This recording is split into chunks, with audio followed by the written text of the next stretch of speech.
Salam gənclər, Maqın yeni buraxılışında hər birinizi xoş gördük. Əslində həyatımızın hər bir anında özümüz üçün ölçüb biçdiyimiz bir obrazımız var və bu obraz qarşısına qoyduğu missiyaları tamamlayaraq həm də həyat yolumuzun xəritəsini bir növ çəkirik. Bir də var ki, uğur qazanmaq üçün bir yox, bir neçə obrazı canlandırmalısan, hətta onlarla və yüzlərlə. Artıq bu peşəkarların işidir. Bugün Maqda obrazlarımızdan danışacağıq. Və dostlar, artıq qonağımız studiyamızdadır. Siz onu çox yaxından tanıyırsınız. Sevilən aktrisa, həm də aparıcı Lalə Süleymanova bizimlə. Lalə, xoş gəlmisiniz. Xoş gördük. Bugünkü mövzumuz əslində obrazdır. Xüsusilə obraz deyiləndə, rol deyiləndə, yəni hamının ağlına aktyor və aktrisalar gəlir. Mənə maraqlıdır ki, amma Lalə üçün ümumiyyətlə obraz nə deməkdir? Bunu necə təsvirləyər bizim üçün Lalə? Obraz mənim üçün əslində oyundur mənim üçün, həqiqətən oyundur. Aha. Məncə aktyorların hamısının o içində bir yerdə oyun oynamaq həvəsi olan bir uşaq var. Bu obraz yaratmaqda uşaqlıqdan hamımızın oyunları var idi. Evci oynamaq, nə bilim başqa oyunlarda. Həmin oyunlarda, həmin necə deyim, uşaqlarla birləşəndə həmişə bir obrazımız olurdu bizim. Kimsə olurduq, başqa biri olurduq. Maraqlı. Ona görə də indi mənim üçün həqiqətən səhnəyə çıxmaq, bir obraz yaratmaq, yarada bilmək mənim üçün bir oyundur. Bir də istədiyim hamı ola bilirəm. Aha. O mənim üçün çox böyük bir, necə deyim, lüksdür. Soruşurlar ki, niyə, nə üçün də? Yəni deyirəm, yox, mənim üçün elədir ki, mən hamı ola bilirəm səhnədə. İstədiyim bütün peşələr, nə bilim, hamı ola bilirəm. Mənim üçün bu çox böyük bir, necə deyim, xoşbəxtlikdir. Belə. Yəni müxtəlif təbii ki, obrazlarda insanların önünə çıxırsınız. İndi məsələn, mən düşünürəm ki, bəzən müxtəlif həyat hekayələri var. İndi daha detallı şəkildə biz digər suallarda müzakirə edəcəyik, amma bu obrazlar ümumiyyətlə sizin həyatınızın hər hansısa bir məqamında ola bilərmi ki, sizə qərar vermədə və yaxud müəyyən bir məqamlarda dəyişikliyə sizi vadar edə bilirmi? Məsələn, hansısa bir qərarın verilməsi və yaxud düşünməyə ki, yenidən bir Lalə olaraq onu düşünürsünüz artıq. Qəşəng sual. Fikirləşim. Məncə hə. Çünki oynadığım hər obrazda onsuz da içində bunun Lalə var. Hara fırlatsan, nə qədər, necə deyim, dəyişməyə çalışsan da bunu oynayan mənəm, Lalədir. Lalədən çox şey var hətta, yəni belə deyərdim. Ona görə bir məqamda hansısa bir obraz olaraq düşünsəm də, bir yerdən sonra Lalə olaraq düşünəndə də obrazın mənə qatdıqları olur. Hə, olur. Nə bilim, tamaşalarda, oynadığım, nə bilim, filmlərdə hərəsindən balaca da olsa bir şeylər götürürəm. O da özümdən asılı olmayan bir şey olur. Yəni mənə elə gəlir ki, bilmirəm indi başqalarında olur, olmur, amma məncə hamımızın həyatına bir yerlərdə toxunur o obrazlar. Qərar vermək olsun, insanları tanımaq olsun, yəni partnyorların olsun. Partnyorun obrazına baxırsan, həyatda qabağına çıxarsan, bu o adam deyə, yox. Bu adamda bundan belə davranmaq lazımdır. Yəni insanları tanıya da bilirsiniz də bir növəsində. Amma mən tanıya bilmirəm. Aha, maraqlı. Məndə alınmır. O deyirlər hisslərim güclüdür, mən tanıyım. Yox, məndə alınmır. Mən bilmirəm bu saflıqdır, bu nədir, belə bir adda qoymaq istəmirəm əslində. Amma yox, mən tanıya bilmirəm. Kimsə gəlir, danışır, söhbət eləyirsə, deyirlər yəqin siz necə deyim, insanları çox tez tanıyırsınız. Mən deyirəm, yox, mən tanıya bilmirəm. Mən gəlib başım daşa dəysin. Biləndən sonra artıq. Müxtəlif şeydən sonra. Mümkün deyil, yox, məndə alınmır o şey. Sualı belə də formalaşdırmaq istəyirəm. Məsələn, baxanda biz, məsələn, İblisdə Xavər, Sevinci oynayırsınız sən sizdə. Ya da digər kimi, Günay və yaxud digər obrazlar. Bunlar bir çox, hamısı bir həyat hekayəsi əslində. Bir-birindən fərqlənir. Biri xaos, biri, nə bilim, həyəcan ola bilər, biri faciə ola bilər. Bunların hər biri, siz vurğuladınız ki, müxtəlif bir qatqını qoya bilir də. Bəs bunların hər birinin obrazına girmək, bunun ağırlığı, bunun düşüncəsi, yəqin ki, bir obrazı mən düşünürəm ki, mən sadəcə o sözləri nitqə əzbərləyib çıxmaq deyil. Təbii ki. Onu yaşamaq və ona hazırlıq prosesi var. Baxın, bunlar və bir-birindən fərqli insanlar, bu hekayələr. Bunların balansını necə qoruyursunuz? Bunların balansını qorumaq əslində bir yerdən sonra artıq vərdiş halını alır. Necə ki, səhər durdun, əlini yudun, çay içdin falan, eyni bir şey baş verir də. Məsələn, mən təzə başlayanda teatrda artıq 4-5 ildir işləyirəm mən. Ondan əvvəl də bir 4 il universitet var, 8 ildə hardasa. Təzə başlayanda çox həyəcanlanırdım, çox narahat olurdum. Bu obraz o birinə oxşayacaq, yəni necə olacaq? O narahatçılıq var idi. Amma o məşq prosesi də oradan, yəni filmdən fərqli olaraq teatrda daha uzun bir proses gedir də, məşq prosesi. O məşq prosesində sənə hər şey o qədər aydın olur ki. Sonrasında artıq oynayanda sən onları qarışdırmırsan, oxşatmırsan. Oxşarlıq təbii ki, ola bilər. Dediyim kimi, hamısını oynayan Lalədir, yəni bir başqa biridir də. Amma o balansı qorumaq çətin olmağına çətindir, düzdür. Hamımızın bir qorxusu olur, gəlib rejissordan soruşursan ki, bu o biri obraza oxşamır təsadüfən. Nəsə elə bir oxşarlıq hiss edirəm, yəni nəsə o böyük bir qorxumdur əslində. Amma hardasa oxşaya da bilər, dediyim kimi eyni adam da oynayan. O balansı saxlamaq məncə vərdişdən irəli gəlir. Təzə-təzə tamaşanı oynayanda hə, bir oturma prosesi olur. Bir ay, necə deyim, 4-5 nümayiş sonra o bişir deyirlər dırnaq arası. Təbii. O bişənə qədər narahatlıq olur ki, o balansı saxlaya bilərəmmi, buna oxşayar, oxşamaz. Amma 4-5 necə deyim, nümayişdən sonra artıq çox rahat olur. Heç nə olmamış kimi çıxırsan, Öyrəşəndən oynayırsan. sonra. Həqiqətən öyrəşəndən sonra çox qəribədir o şey. Bəs sürətli formada bir neçə buna oxşar sual verəcəm sizə. Canlandırıb da ən çox təsirində qaldığınız obraz hansıdır? Ki o doğrudan da sizə çox təsir edir. Dürdanə Ağayeva. Əslində mən də onu düşündüm. Yəni Bəli, bəli. o obraz ümumiyyətlə o iş çox yaxşı iş idi. Çox sağ ol. Doğrudan da bir tamaşaçı kimi baxanda. O yəqin ki, sizə uzun müddətli bir təsir qoymuş kimi də düşünə bilərəm mən. Yoxsa necə? Bilirsiz necə? Daha çox mənə fiziki təsir qoydu. Aha. Yəni belə mənəvi təsir onsuz da mənə o təklif olunanda çox belə necə deyim, çiynimdə ağır və çox məsuliyyətli bir yük var idi. Mənim üçün çox böyük bir şey idi. Həm bioqrafik bir film. Təbii. Çox sevinmişdim həqiqətən. Birincisi fiziki niyə mənim üçün çox ağır idi? Çünki çox soyuq idi şərait. Dəhşət. Mənfi 10-a qədər Təbii. hava soyuq. Əskəranda olan türmə, yer, daş. Təsəvvür edin biz isinmək üçün çölə çıxırdıq. Elə deyim, yəni içəri o qədər soyuq idi. Fiziki bir mənim üçün ağır idi. Mənəvi yükü ondan da ağır idi. Çünki çox qorxurdum əslində elə deyim. Oynamaqdan, canlandırmaqdan çox qorxurdum. Risk eləyə bilmirdim. Səhv eləyərəm, düz eləyərəm, onu tanıyanlar var. Düz eləyəcəmmi, necə qarşılanacaq və dəyişə biləcəmmi qorxusu var idi. Amma dediyim kimi o qayıdandan sonra o həmin prosesdə mən təbii ki, Dürdanə xanımın var olan videolarına baxırdım, müsahibələrinə baxırdım, geri qayıdandakı o videosuna baxırdım. Dəfələrlə baxmışam eyni videoya. O baxanda artıq o mənəvi yük o qədər adamı sarsırdı ki də, yəni bu söz olaraq demirəm, həqiqətən insana təsir edir. O yaşananlar, baş verənlər. Mən Yəni oynayanda insan da izləyəndə belə onu yaşayır. bəli, mən oynayanda belə bu qədər mənə təsir eləyirdisə, bir insan kimi, bir qadın kimi mən düşünə bilmirdim nələr yaşayıblar. Təsəvvürümə belə gətirə bilmərəm. Yəni elə bir cürətim də ola bilməz ki, mən onu təsəvvür edeyim.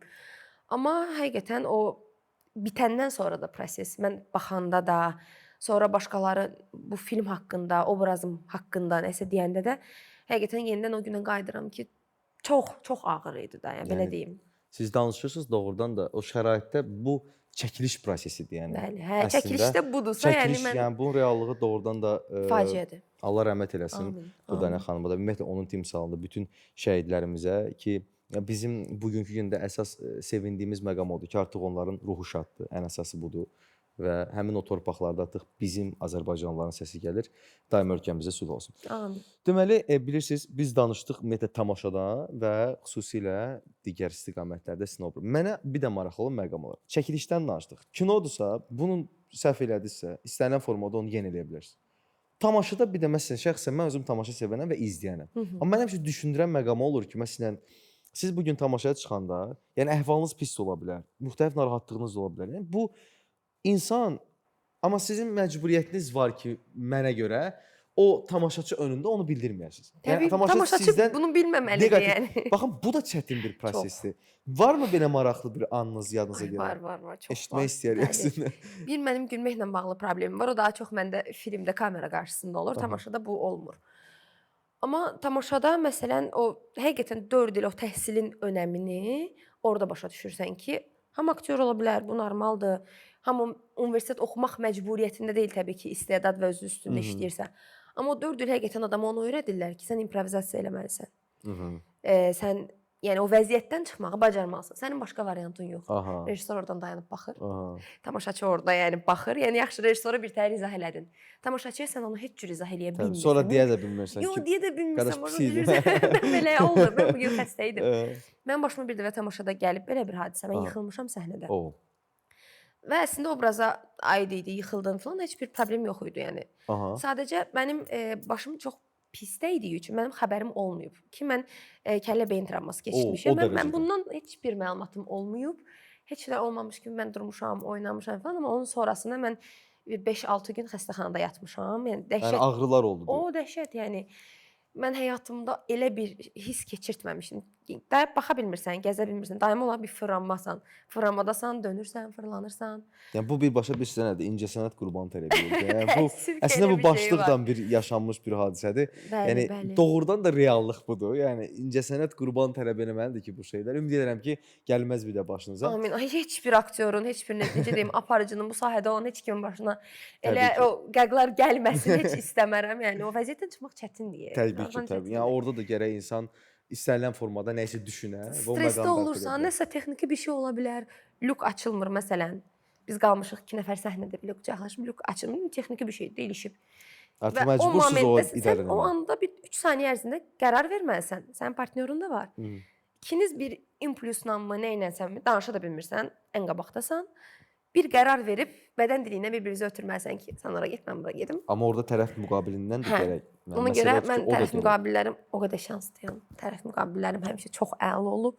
Aparıcılıq da var sizdə. Maraqlıdır. Sizin qədər olmaz. Ya, əstəğfurullah. İncəsənət ümumiyyətlə elədir ki, istənilən formada insanlar bir çox sahələrini yoxlaya bilirlər. Bəli. Yəni bu insanın artıq yaradıcı eşqindən gəlir. Aparıcı olaraq, aktrisa olaraq hansı sizin üçün daha rahat olur?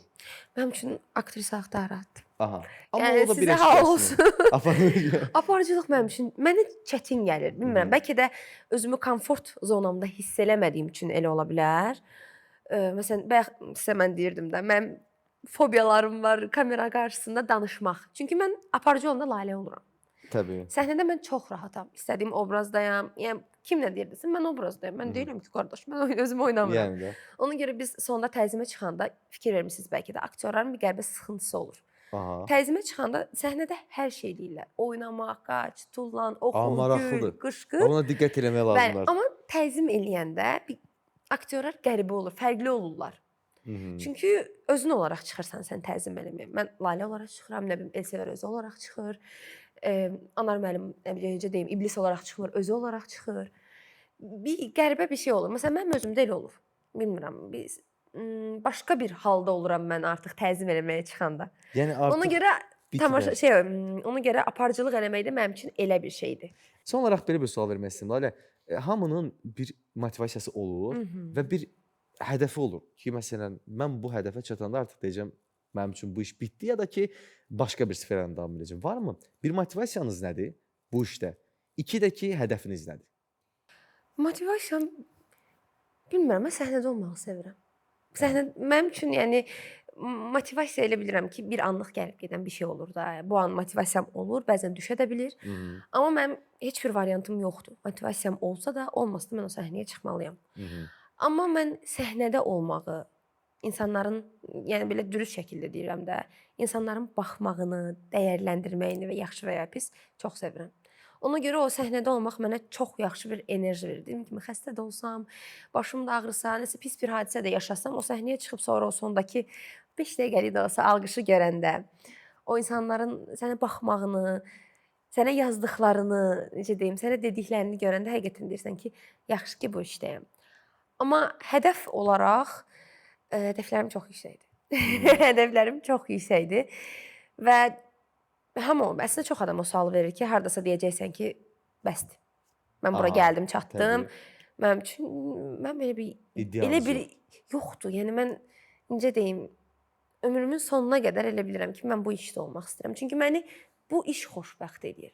Çox qəribədir ki, yəni mən özəl həyatımda da xoşbəxtəm, dostlarım, ailəm, amma mənim işim olmayanda, biz məsələn tətilimiz olur da, mən bir həftədən sonra mən boğuluram. Deyirəm ki, yaxşı, 2 gün, 3 gün oldu, bəsdir. Qaydaq işimizə, işimizi görək. Yəni ona görə mən bilirəm ki, işimsiz yaşaya bilmərəm. Əslində ən əsas məqam da odur ki, insan gərək işini sevər. Bəli, Çünki o işi sevəndən sonra artıq xoşbəxtlik də gəlir. Çox sağ olun gəldiyiniz üçün. Siz sağ olun, Mənim sizə dəvətiniz üçün. arzulayacağım məncə ən böyük şey o alqışdır. Çünki bir aktyor üçün, ümumiyyətlə səhnədə olan bir insan üçün məncə onun dəyəri ölçülmür ki, orada 100%. insanların o alqışı, yəni o 3 saatlıq, 2 saatlıq, 1 saatlıq oyunun sonundakı o 2 dəqiqə, 3 dəqiqəlik alqış məncə sizin üçün, mən belə düşünürəm ki, o çox böyük bir şeydir. Yəni daima səhnələrdə olasınız, Sağ olun. parlayasınız və o alqış səsini hər zaman qulağınızda eşidəsiniz. Uğurlar arzu edirəm. Bir daha təşəkkür edirəm gəldiyiniz üçün. Çox sağ olun, Daha çox böyük sağ olun. nailiyyətlər əldə edəsiniz. Təşəkkür edirəm. Mən də sizə uğurlar arzulayıram. Bol-bol baxışda olsun elişiniz. Necə deyim, uğurlar. Çox sağ olun bir Siz daha. sağ olun.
rəqs etmənlə birlikdə musiqimi dinləsən hiss et sevginlə azadlığın dadını bil mənimlə Gəl gəl dostum rəqs et dostum Gəl gəl dostum rəqs et mənlə birlikdə musiqimi dinləsən hiss et sevginlə azadlığın dadını bil mənimlə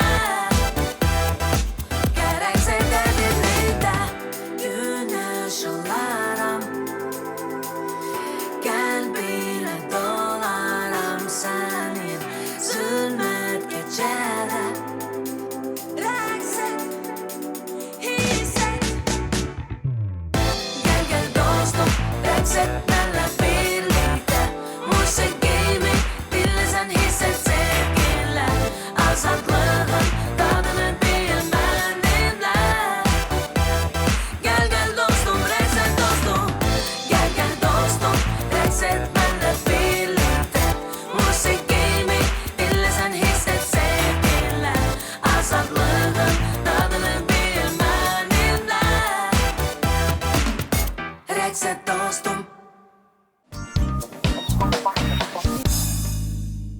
Bəli dostlar, bugünkü qonağımız Səs Azərbaycan 2025 müsabiqəsinin qalibi Cəmilə Həşəmovadır. Cəmilə xanım, xoş gəlmisiniz.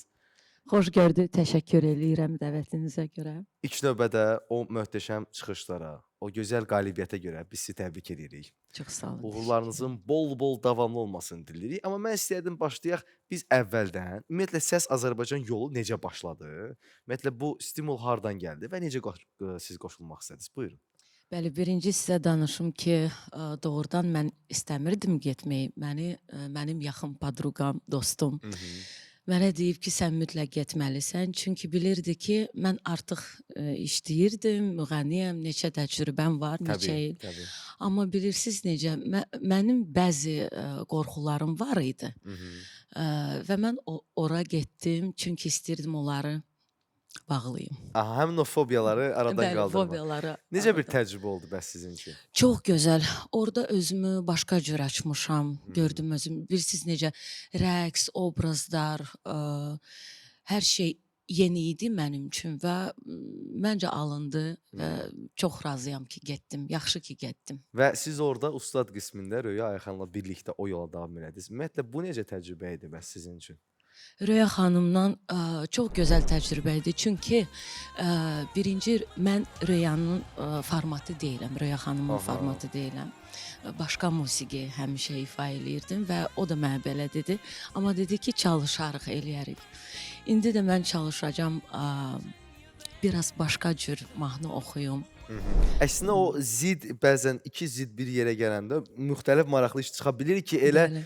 bugünkü günlərdə ümumiyyətlə hamımızın sosial şəbəkələrdə o izlədiyimiz sizin o finalda Röya xanımla birlikdə o duet ki, mən əminəm ki, artıq onu izləməyən, onu dinləməyən insanlar qalmayıb. Yəni doğrudan da çünki o çox gözəl, doğrudan da çox gözəl bir iş ortaya qoyuldu. Düşünürdünüzmü bu qədər sosial şəbəkələrdə, hər yerdə, hətta onun haqqında danışacaqlar bu boyda insanlar?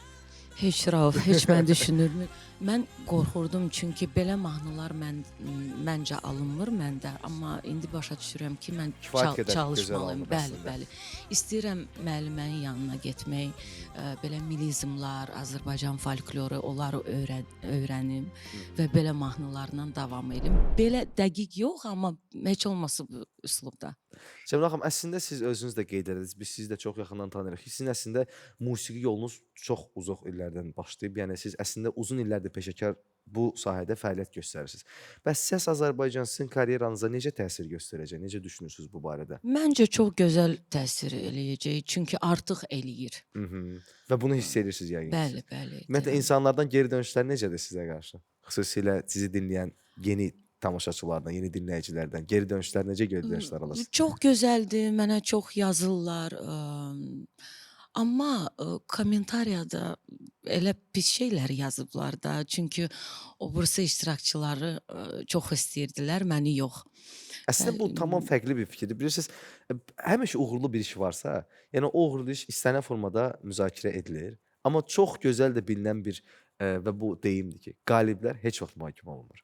Yəni əgər bir insan bir işdə qalibdirsə, onu mühakimə etmək olmaz və siz ora layiq olmusunuz ki, xüsusilə son artıq necə deyirlər, prosesdə səs vermə, insanlar səs verib sizi qalib seçib. Yəni xalq sizi qalib seçib. Orada heç kim sizi, yəni necə deyim, hər hansısa bir sözlə və yaxud hər hansısa bir dəstəklə seçmir. Bunu xalq eləyib.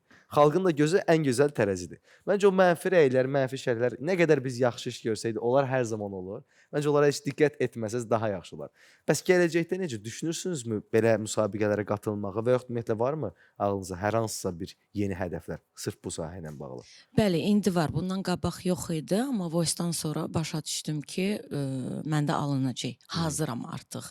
Bundan qabaq mənə Eurovision təklif eləyiblər. Təklif eləməyiblər, soruşublar ki, istərdin qatılmaq. Çoxdan mən cavan olanda qatılmışdım.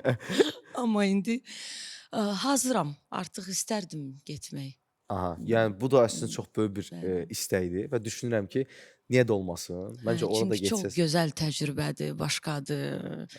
Ölkə orada necə istərdim. Düşünürəm ki, orada da olsanız doğrudan da ölkəmizi layiqincə təmsil edəcəksiniz Cəmilə xanım.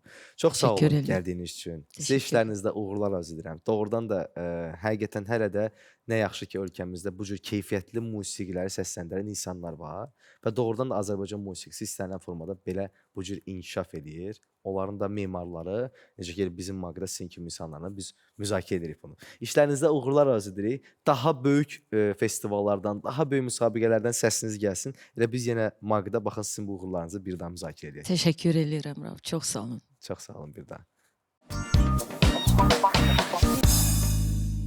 Bəli dostlar, beləcə bir buraxılışın da sonuna gəldik. Maqda başqa hansı mövzuların müzakirə olunmağını istəyirsinizsə, bizə sosial şəbəkə hesablarına yazmağı unutmayın. Sağ olun, salamat qalın. Xudahafiz.